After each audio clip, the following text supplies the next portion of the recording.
Hello, and welcome to Not Just Books, the library's monthly show about what is happening at the library and in your community. My name is Dolores Greenwald, and I am the library director. And once again, thank you so much for joining us today. We have with us a special guest that is new to the library family. Her name is Stephanie Wycihowski, and she is going to be talking to us about all the wonderful things going on in the month of December in the children's department. And I think that's going to involve someone coming from the North Pole too. So you want to stay tuned. Thanks for joining us, and we'll be right back.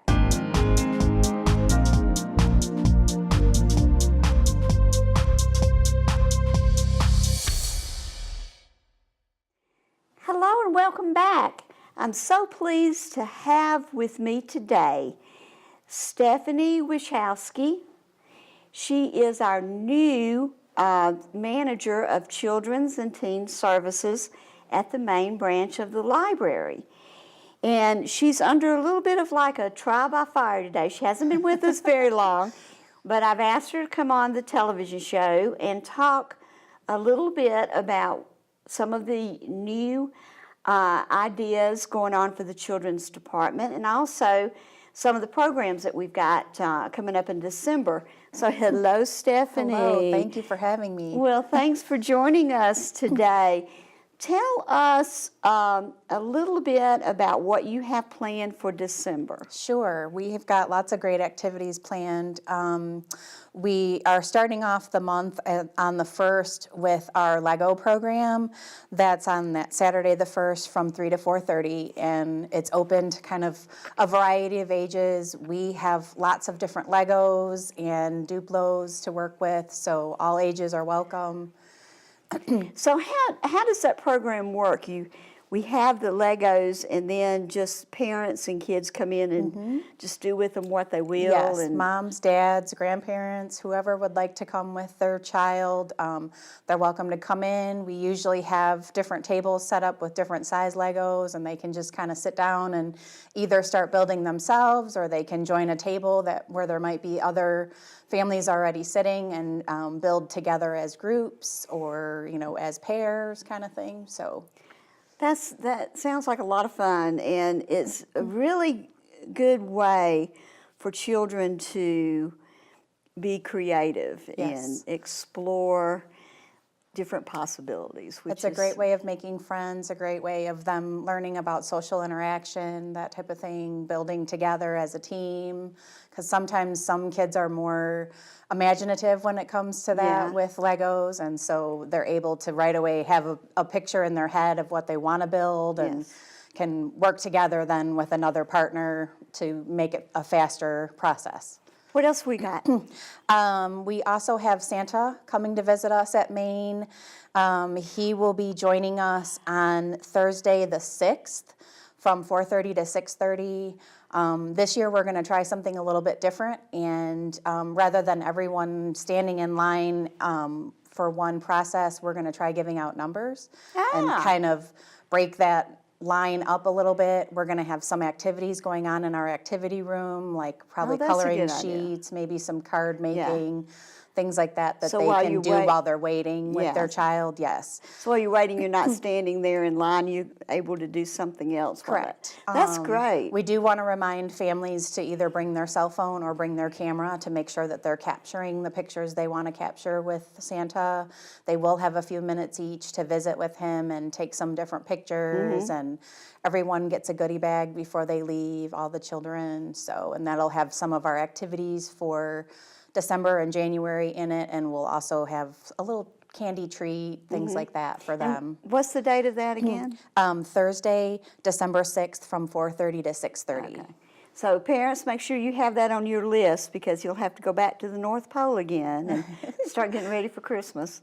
The following Saturday, the 8th, we have our Rock and Rhythm story time. That's a unique story time for us that was started by one of our librarians. She plans that for preschool age, roughly about 3 to 5, but then they also, it's open since it's a little bit more of a story time that involves music and rhythm, and that type of thing.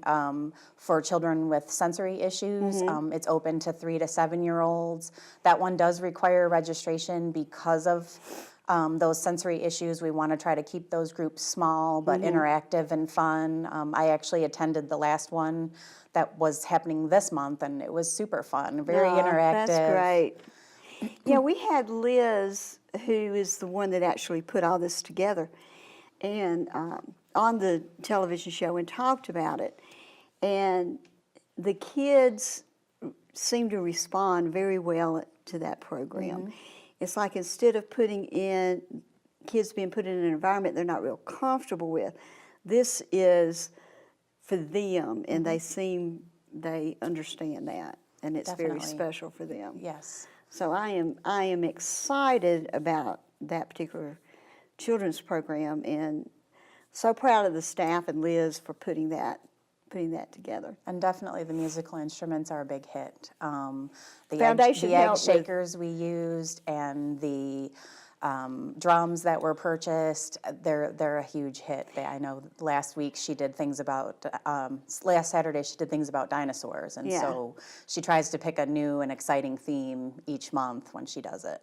Well, we can thank the foundation, the library's foundation, for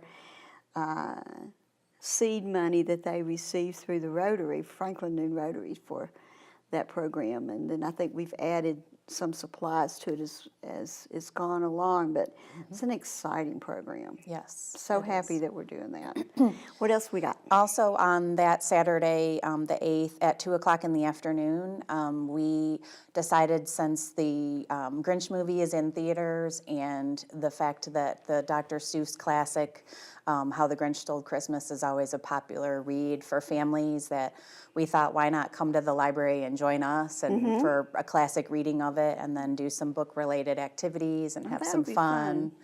So, and that one's open to all ages also, so families definitely are welcome and can join us again for that classic reading and then to do some book-related activities.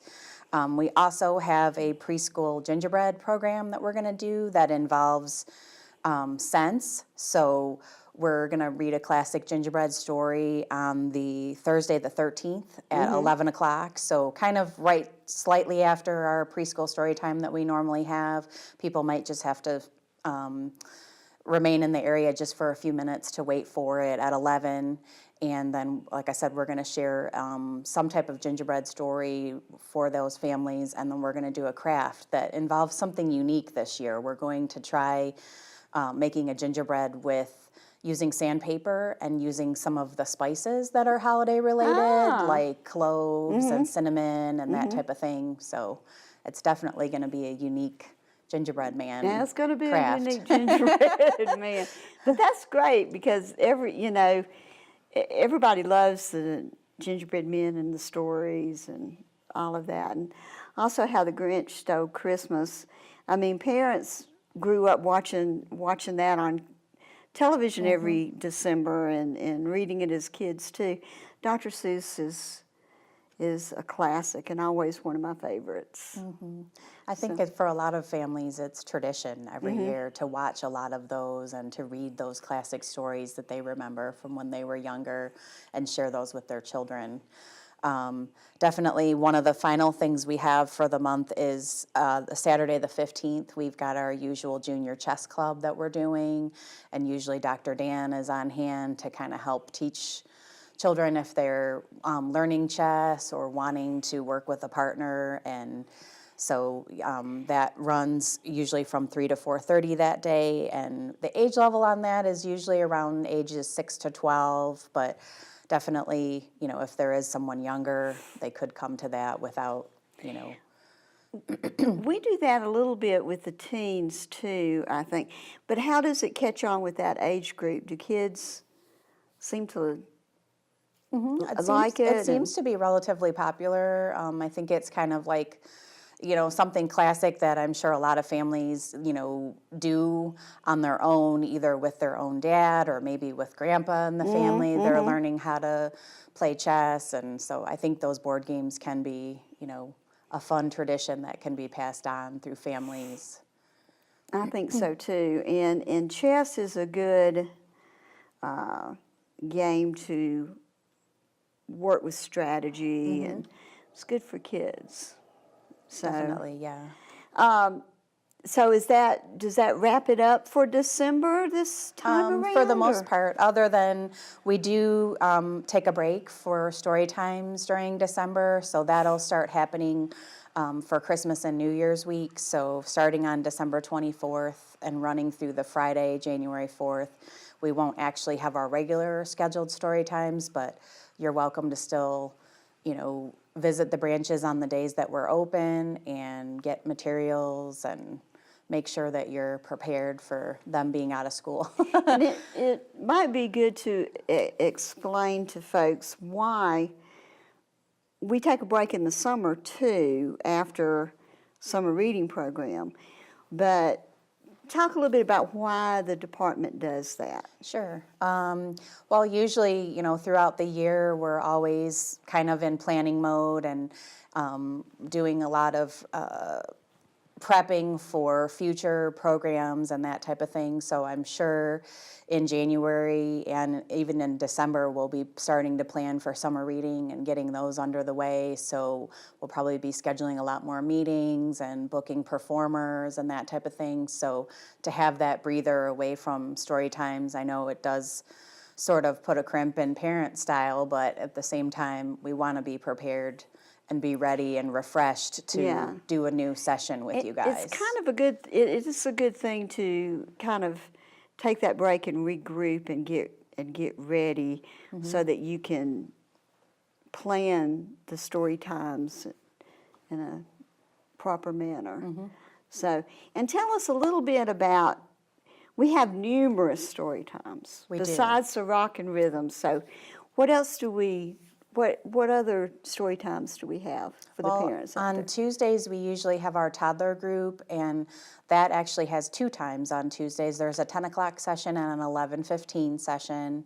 And then Wednesdays and Thursdays are our preschool days, and so we have those at 10 on both of those days. And then Fridays, we have our baby group that's called Snugglebugs, and so that's for all the little families with little ones that can come in for that. You may not even know this yet. We used to do the baby program once a month. And then I had several parents to take the time out to contact me and ask if we could do it more frequently.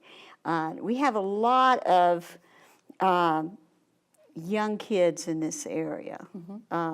So I think it was good that we added that on a more routine basis. How many people? We're very lucky. Yeah. I mean, for the community, we do get a large following for our programs and do have, a variety of different age groups that are visiting us on a regular basis to not only come to story time, but to also get materials and check those out. I mean, our circulation numbers are very large. and that's great. One way, though, for busy parents to be able to keep up with what's going on is to sign up for our weekly newsletter. It comes straight to your email, and it'll tell you not only the children's programs, but what a special programs we've got for families, what we have for adults or seniors. So you can send an email to ref@williamsoncounty-tn.gov. That is a new email address that we're all still getting used to. But you can send an email to that, and the reference staff will set you up to get it every week. So anything else you would like to say? I'm just excited to see people for the holiday season. We hope that you'll join us for a lot of our fun December programs at Maine. Thank you so much. Thank you. Your trial by fire. Thank you so much, and we'll be right back. I'm Special Agent Dennis Fetting with Homeland Security Investigations. We investigate crimes on the internet. I want to keep you and your child safe from digital dangers. Parents, you may think that your child is extremely tech savvy and world savvy, and so you are either nervous to get involved or afraid to get involved in their online habits, to check through their technology. You may have concerns that you don't know what you're looking at or that you just don't have an understanding. But I promise you that getting involved is the most important thing that you can do in your children's online life. Some of the tips that we provide to parents and that I'm providing to you: number one, you need to communicate with your children. You need to talk to them about the issues. You need to talk to them about the dangers online. You cannot hide these types of facts from them and yet give them a device and let them roam freely online and keep them safe. It's important that you delve into your kid's device and that you look through it. A personal opinion of mine is that you pay for that device, you pay for that cell phone data, you pay for that Wi-Fi. There should not be a password that keeps you out of your children's apps, phone. You should be able to freely look in your child's device at any time and find out what they're doing, because if they're locking you out, there's a good chance that they're doing something that they shouldn't be doing. From talking to child victims in Williamson County and Middle Tennessee, we have found that while these kids are very tech savvy and have a great understanding of the apps and the technology that they're using, they lack a lot of common sense about things like the permanency of data, the fact that there are adult predators out there, the fact that there are websites that exist that do nothing but collect their information, collect their photos, collect their videos. They don't think about long-term consequences. They are very much interested in the here and now, instant gratification, things like live broadcast and Snapchat and burn note, the idea that things just disappear. And so it's important for you as a parent to make your kids aware, protect them online, get involved in their life, snoop, pry if you have to, but make sure that you're involved. To report suspected online child exploitation in Tennessee, contact Homeland Security Investigations at 615-664-5501. Thanks for joining us today, and a special thanks to our special guest, Stephanie Wycihowski, who is our new Children's and Teen Services Manager. And we found out all the wonderful things that's going on in the month of December for the kiddos, and so join us. Also, you can follow us on Facebook and Twitter at facebook.com/WCPLTN and twitter.com/WCPLTN. Until next time, explore your world and read.